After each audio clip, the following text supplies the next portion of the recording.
ಎಲ್ಲರಿಗೂ ಸ್ವಾಗತ. ಹಿಂದಿನ ಸಂಚಿಕೆಯಲ್ಲಿ ನಾವು ರಾಮನ ಬಗ್ಗೆ, ಕೃಷ್ಣನ ಬಗ್ಗೆ, ಗುರುರಾಯಗಳ ಬಗ್ಗೆ, ವೇದವ್ಯಾಸರ ಬಗ್ಗೆ ನೋಡಿದೆವು. ಅಂದರೆ ವೈಶಂಪಾಯನ ಸರೋವರದಲ್ಲಿ ಋಷಿಮುನಿಗಳ ಬಗ್ಗೆ ನಾವು ಅಲ್ಲಿ ಕೇಳಿದೆವು. ಇಂದಿನ ಸಂಚಿಕೆಯಲ್ಲಿ ನಾವು ಕಥೆಯನ್ನು ಮುಂದುವರಿಸೋಣ. ವಿತತ ಪುಸ್ತಕವನು ಸುಗಂಧ ಕ್ಷತಯರೋಲ್ಚರಿಸಿ ಸೋಮ ಸೂರ್ಯಕ್ಷಿತಿ ಜಲಾನಲವಾಯು ಗಗನಾದಿಗಳಿ ಅಭಿಮನಿಸಿ ಶತಕಮನಾದಿ ಸಮಸ್ತ ದೇವ ಪ್ರತಿತೆಗೆ ಹಾಗಿ ಸರೋಜ ಭವ ಪಶುಪತಿಗಳಿಗೆ ಕೈ ಮುಗಿದು ವಿಮಲ ಜ್ಞಾನ ಮುದ್ರೆಯಲಿ. ಈ ಪದ್ಯವು ಮಹಾಭಾರತದ ಕಥೆಯು ಎಷ್ಟು ಪವಿತ್ರ ಹಾಗೂ ಉನ್ನತವಾದದ್ದು ಎಂಬುದನ್ನು ನಾವು ಇಲ್ಲಿ ವಿವರಿಸುತ್ತೇವೆ. ಇದರ ನೇರ ಅರ್ಥ, ದೇವತೆಗಳ ರಾಜನಾದ ಇಂದ್ರ ಅಡ್ಡ ಬಿದ್ದಾಗ ಅವನ ಕಿರೀಟದ ರತ್ನಗಳು ಯಾರ ಪಾದಕ್ಕೆ ತಾಗುತ್ತವೆಯೋ ಅಂತಹ ಪವಿತ್ರವಾದ ಚರಿತ್ರೆ ಇದು ಎಂದು ನಾವು ಇಲ್ಲಿ ನೋಡುತ್ತೇವೆ. ಇದು ಸೂರ್ಯವಂಶದ ಕೀರ್ತಿಯನ್ನು ಬೆಳಗುವ ಹಾಗೂ ಜಗತ್ತಿನ ಕಲ್ಯಾಣಕ್ಕಾಗಿ ಇರುವ ಕತೆ. ಗದಗಿನ ವೀರನಾರಾಯಣ ಕೃಪೆಯಿಂದ ಈ ಕಾವ್ಯವು ಅಮೃತದಂತೆ ಸವಿಯಾಗಿದೆ. ಇದು ನಮಗೆ ಅರ್ಥವಾಗಬೇಕಂದ್ರೆ, ಅತ್ಯಂತ ದೊಡ್ಡ ಅಧಿಕಾರದಲ್ಲಿರೋ ಯಾರಾದರೂ ಒಂದು ಶ್ರೇಷ್ಠ ವ್ಯಕ್ತಿ ಇದ್ದರೆ ನಾವು ಅವರ ಮುಂದೆ ತಲೆಬಾಗುತ್ತೇವೆ. ಅಂದರೆ ನೀವೆಲ್ಲಾದರೂ ಆಫೀಸ್ಗೆ ಹೋದರೆ ಅಥವಾ ಯಾವುದಾದ್ರೂ ಒಂದು ಕೆಲಸ ನಿಮಿತ್ತಕ್ಕೆ ಹೋದರೆ ಅಲ್ಲಿ ಯಾರಾದರೂ ಒಂದು ದೊಡ್ಡ ಅಧಿಕಾರದಲ್ಲಿದ್ದರೆ, ಅಂದರೆ ಬಾಸ್ ಅಂತ ಹೇಳ್ಬೋದು, ಸೊ ಅವರಿಗೆ ನಾವು ತಲೆ ಬಾಗಲೇಬೇಕಾಗುತ್ತದೆ. ತಲೆ ಬಾಗುವುದಂದರೆ ಏನು, ಒಂದು ರೆಸ್ಪೆಕ್ಟ್ ಅಂತ ಹೇಳ್ತೀವಲ್ಲ, ಸೊ ಅದರ ಮುಖಾಂತರ ನಾವು ಹಾಗೆ ತಲೆ ಬಾಗುವುದು ಅಂದರೆ ಅದು ಬೇರೆ ಅರ್ಥವಲ್ಲ, ಆ ಒಂದು ಪೊಸಿಷನ್ಗೆ ನಾವು ರೆಸ್ಪೆಕ್ಟ್ ಕೊಡ್ತಾ ಇದ್ದೇವೆ ಅನ್ನೋದು ಈ ಒಂದು ಪದ್ಯದ ನಮ್ಮ ಜೀವಿತದ ಎಕ್ಸಾಂಪಲ್ ತಗೊಳ್ಳೋಕೆ ಹೇಳಬೇಕು ಅಂದರೆ, ಸೊ ಇದರ ಮುಖಾಂತರ ನಾವು ಹೇಳಬಹುದು. ಇಲ್ಲಿ ನಾವು ನೋಡಬಹುದು, ಯಾರೇ ಒಂದು ದೊಡ್ಡ ಅಧಿಕಾರಿ ಅಥವಾ ಜಿಲ್ಲಾಧಿಕಾರಿ ಅಥವಾ ಮಂತ್ರಿ ಅಥವಾ ಜ್ಞಾನಿ, ಇವರ ಮುಂದೆ ನಾವು ತಲೆ ಬಾಗಲೇಬೇಕಾಗುತ್ತದೆ. ಅಂದರೆ ಈ ಕಾವ್ಯವು ದೇವತೆಗಳಿಗೂ ಗೌರವಿಸುವಷ್ಟು ಶ್ರೇಷ್ಠವಾದದ್ದು. ಒಂದು ಹನಿ ಅಮೃತ ಹೇಗೆ ಜೀವ ನೀಡುತ್ತದೆಯೋ, ಈ ಕಥೆಯ ಒಂದು ಸಾಲು ಕೇಳಿದರೆ ಮನಸ್ಸಿಗೆ ಅಷ್ಟೇ ಒಂದು ಚೈತನ್ಯ ಸಿಗುತ್ತದೆ ಎಂದು ಈ ಪದ್ಯದ ಒಂದು ಅರ್ಥ. ಮುಂದಿನ ಪದ್ಯ, ಮನದೋಳಂಧ್ಯ ಪುರುಷನೀಶ ನನನು ಪುರುಹೋತನ ಪುರಸ್ಕೃತ ನನಗೆ ನಾಕ್ಷಾಕ್ಷಕರ ಪರಬ್ರಹ್ಮನ ಸನಾತನ ಧನುಜರಿಪು ಸುಸ್ತ್ಯ ವ್ಯಕ್ತ ಕನ್ಯತ್ವ ಕಂತನು ಸದಾ ಸದ್ರೂಪನವಯ್ಯ ನೆನಪಿ ವಿಷ್ಣುವ ನೆನೆದು ಮುನಿ ವಿಸ್ತರಿಸಿದೆನು ಕಥೆಯ. ಈ ಪದ್ಯದ ಅರ್ಥವೇನೆಂದರೆ, ವೈಶಂಪಾಯನ ಮುನಿಗಳು ಜನಮೇಜಯ ರಾಜನಿಗೆ ಮಹಾಭಾರತದ ಕಥೆಯನ್ನು ವಿವರಿಸುವ ಮುನ್ನ ದೇವತಾ ಪ್ರಾರ್ಥನೆ ಮಾಡುವ ಪದ್ಯವಿದು. ಇದರ ನೇರ ಅರ್ಥ, ಮನಸ್ಸಿನಲ್ಲೇ ನೆಲೆಸಿರುವ ಈ ಜಗತ್ತಿನ ಆದಿಪುರುಷನಾದ ಇಂದ್ರನಿಂದ ಗೌರವಿಸಲ್ಪಟ್ಟ ಪರಮೇಶ್ವರನ್ನು ಸ್ಮರಿಸುತ್ತೇನೆ. ದೋಷರಹಿತನಾದ ಓಂಕಾರ ಸ್ವರೂಪಿಯಾದ ದಾನವರ ವೈರಿಯಾದ ವಿಷ್ಣುವನ್ನು ಧ್ಯಾನಿಸುತ್ತೇನೆ.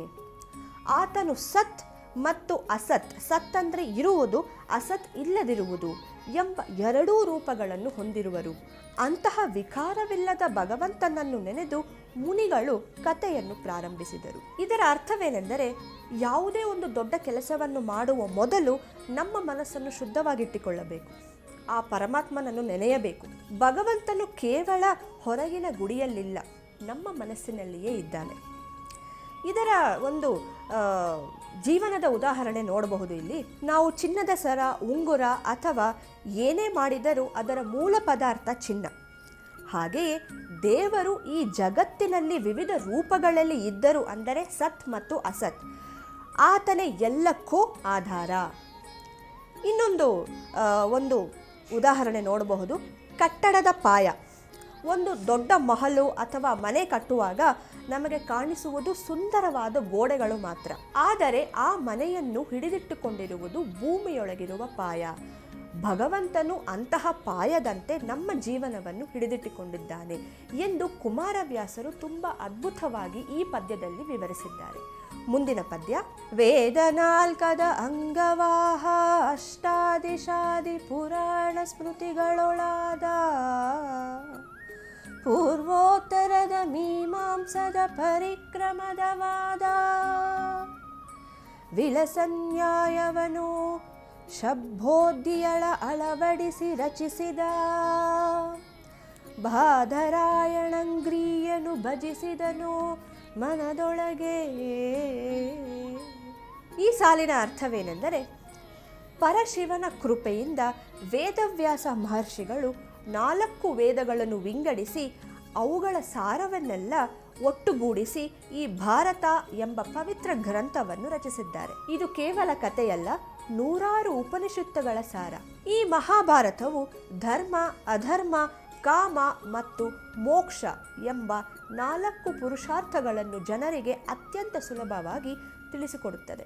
ಇದರ ಒಂದು ಅರ್ಥವಾಗುವ ವಿವರಣೆ ಏನೆಂದರೆ, ವೇದಗಳು ಎಂದರೆ ಬಹಳ ಕಠಿಣವಾದ ಮತ್ತು ದೊಡ್ಡದಾದ ಜ್ಞಾನದ ಭಂಡಾರ. ಸಾಮಾನ್ಯ ಮನುಷ್ಯನಿಗೆ ಅಷ್ಟು ದೊಡ್ಡ ಗ್ರಂಥಗಳನ್ನು ಓದಿ ಅರ್ಥ ಮಾಡಿಕೊಳ್ಳುವುದು ತುಂಬ ಅಸಾಧ್ಯ. ಅಂತಹ ಕಷ್ಟವಾದ ಜ್ಞಾನವನ್ನು ವೇದವ್ಯಾಸರು ಒಂದು ಸುಂದರವಾದ ಕಥೆಯ ರೂಪದಲ್ಲಿ, ಅಂದರೆ ಮಹಾಭಾರತ, ನಮಗೆ ನೀಡಿದ್ದಾರೆ.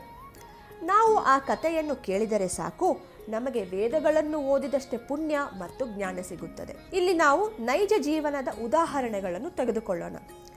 ಹಾಲಿನಿಂದ ತೆಗೆದ ಬೆಣ್ಣೆ. ಇದರ ಒಂದು ಅರ್ಥವೇನೆಂದರೆ, ನಾವು ಹಾಲನ್ನು ಹಾಗೆಯೇ ಕುಡಿಯಬಹುದು, ಆದರೆ ಅದರಲ್ಲಿರುವ ಶಕ್ತಿ ಮತ್ತು ರುಚಿಯಾದ ಅಂಶವೇನೆಂದರೆ ಬೆಣ್ಣೆ. ಮೊಸರನ್ನು ಕಡಿದು ಬೆಣ್ಣೆ ಹೇಗೆ ತೆಗೆಯುತ್ತಾರೆಯೋ ಹಾಗೆಯೇ ವೇದಗಳೆಂಬ ಹಾಲನ್ನು ಕಡಿದು ವ್ಯಾಸರು ಮಹಾಭಾರತ ಎಂಬ ಬೆಣ್ಣೆಯನ್ನು ನಮಗೆ ನೀಡಿದ್ದಾರೆ. ಇಡೀ ಹಾಲಿನ ಶಕ್ತಿ ಆ ಸಣ್ಣ ಬೆಣ್ಣೆಯಲ್ಲಿದೆ. ಇನ್ನೊಂದು ಉದಾಹರಣೆ, ಕಬ್ಬಿನ ಜಲ್ಲೆಯನ್ನು ಹಾಗೆಯೇ ತಿನ್ನುವುದು ತುಂಬ ಕಷ್ಟ. ಆದರೆ ಅದನ್ನು ನಾವು ಮೆಷಿನಲ್ಲೇ ಹಾಕಿ ಅದರ ರಸ ತೆಗೆದಾಗ ನಮಗೆ ಎಷ್ಟು ಒಂದು ಸವಿಯಾದ ಒಂದು ಶುಗರ್ ಕೇನ್ ಜ್ಯೂಸ್ ಅಂತ ಕರಿತೀವಲ್ಲ, ಆ ಒಂದು ತುಂಬ ಸಿಹಿಯಾಗಿರುತ್ತೆ. ಅಂದರೆ ವೇದಗಳೆಂಬ ಕಬ್ಬಿನ ಜಲ್ಲೆಯಿಂದ ತೆಗೆದ ಸಿಹಿಯಾದ ರಸವೇ ಈ ಭಾರತದ ಕಥೆ. ಅಂದರೆ ಇಲ್ಲಿ ಕುಮಾರವ್ಯಾಸರು ಈ ಒಂದು ಉದಾಹರಣೆಗಳನ್ನು ತಗೊಂಡು ಈ ಪದ್ಯದಲ್ಲಿರುವಂತಹ ಒಂದು ಸಾರವನ್ನು ತುಂಬ ಸುಂದರವಾಗಿ ವಿವರಿಸಿದ್ದಾರೆ. ಮುಂದಿನ ಪದ್ಯ. ಅರಸ ಕೇಳೈ ನಾರದಾರ್ಯಾರು ಸರಸಿಹುಹ ಸಂಭವನ ಸಭೆಯೊಳು